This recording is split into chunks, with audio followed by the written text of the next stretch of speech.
আছে আপনাকে যেই ধর্মগ্রন্থ যেই শরীয়ত আমি দান করেছি এই ধর্মগ্রন্থ আর শরীয়তের মধ্যে সংযোজন আর বিয়োজনের সম্ভাবনা নাই।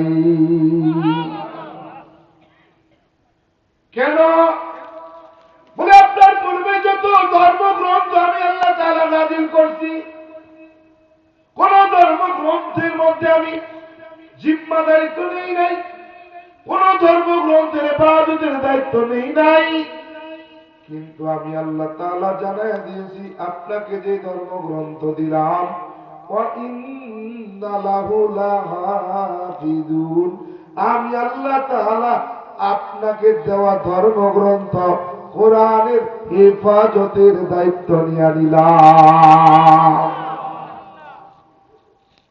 কেমন বলে ব্রিটিশ মিউজিয়ামে, কোথায় ব্রিটিশ মিউজিয়ামে এখনো পর্যন্ত 1250টা ধর্মগ্রন্থ পাওয়া যায়। কত? 1250টা ধর্মগ্রন্থ পাওয়া যায়। 1249টা ধর্মগ্রন্থের মধ্যে ভুল প্রমাণ করা যায়। একটা ধর্মগ্রন্থ আছে যার মধ্যে ভুল তো দূরের কথা, সন্দেহ তো দূরের কথা, একটা নুক্তার পরিবর্তন আজ পর্যন্ত কেউ দেখাতে পারে নাই, কিয়ামত পর্যন্ত কেউ দেখাতে পারবে না।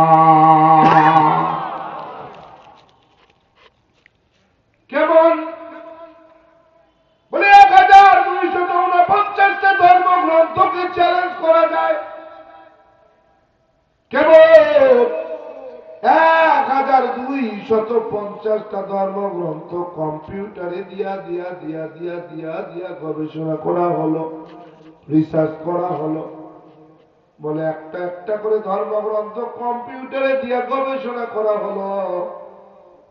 বললাম খ্রিস্টানরা এখন যেই ধর্মগ্রন্থ প্রচার করে বলে বাইবেল, কি বাইবেল, কিন্তু কসম খ্রিস্টানদের জন্য আমার আল্লাহ তাআলা বাইবেল নামক কোন ধর্মগ্রন্থ নাজিল করে নাই।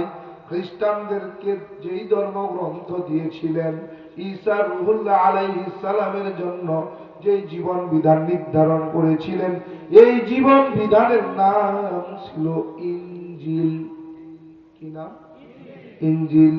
নাজিল হয়েছে হিব্রু ভাষায়। কি ভাষায়? হিব্রু ভাষায়। কিন্তু একটা সময়